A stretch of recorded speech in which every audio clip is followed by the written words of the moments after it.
Right, good morning ladies and gents. Welcome to Monday morning, Bank Holiday Monday, and it's the 30th of August. And yes, I am working. Some of us after. So rotor rake, she's back together. Except Friday the 13th is following me around. So got it back together, put it back on bogey the other day, Loctited the bolts to hold it all together underneath, and then thought I'll just spin the shaft. So there is this bad boy here, which is where that bar that I bent is supposed to go to, that upright bar. And what that does is stops, well, it holds the hub in the centre, so it holds the cam in one place so that the rotor arms can go around the cam without obviously the cam following the rest of it around. There's one slight problem, which is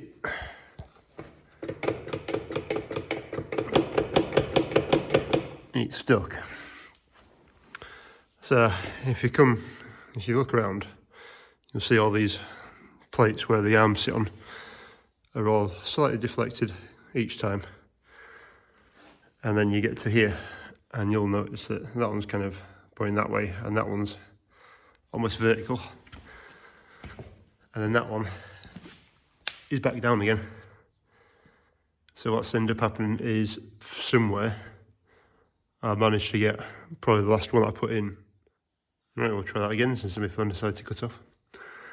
So yeah, it looks like I've put in possibly the last rotor arm into the wrong bit. It's missed the cam and got jammed underneath, or something like that, I don't know. Whichever way it is, it means this is coming apart again. I did actually check it all as I was building it, I'm sure it was fine. Otherwise I wouldn't have got this far. So, yeah, happy days. So, yeah, this morning I'll spend an hour stripping it back down again. Right, I've gone for a cheat. I've wound all this as high as I can on the handle. Usually gives you height of your rake. Wound that right to the top, undone all these nuts all the way around. Managed to slide one of those out. And if we look in there, I've missed. So that's probably the cause of my problems. I'm just going to try and see. It should be right up there. Well, you can see in there. Yeah, so this left-hand one is out. It's just sat in its own little world. So hopefully if we can get this one out and turned and slid back in, we'll give it a go. Okay then, we'll make that two, shall we? There's if I can do this. There's another one there that's missed the cam. So I'll have to pull that one out. And then we'll have a go, see what else there is. Right, so I managed to hopefully locate all those now. If I try and spin it, I've just got this tie bar back on just to hold it. I just need to adjust a bit. Well, we'll get onto that in a minute. So now, if I spin it, if you watch these little arms, they all turn as they come round. Let's see better from this side. So, as they come past, they turn. And there's no clunking, there's no stopping, there's no nothing, which is just how I want it. Nice and smooth. You can probably just hear the grease as well in the main gearbox. So, that's done. Just need to put all these bolts back in that are missing top and tighten them all down yet again. Put that bar back onto the top of there, which is the windy for the up and downy. And then I need to do a bit of small adjusting to fit that bar into there a bit better with a precision tool.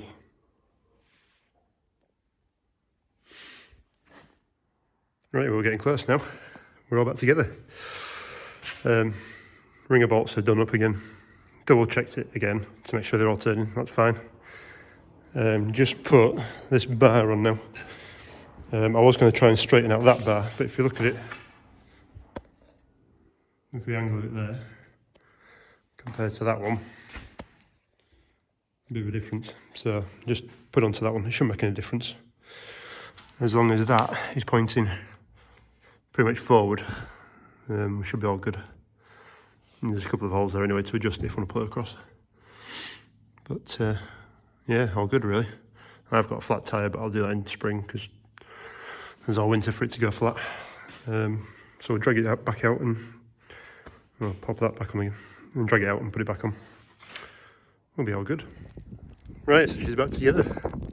Weather is now horrendous. Well, horrendous, it's raining. It's only just started the last 5 minutes, which means my washing isn't going to dry today. Never mind.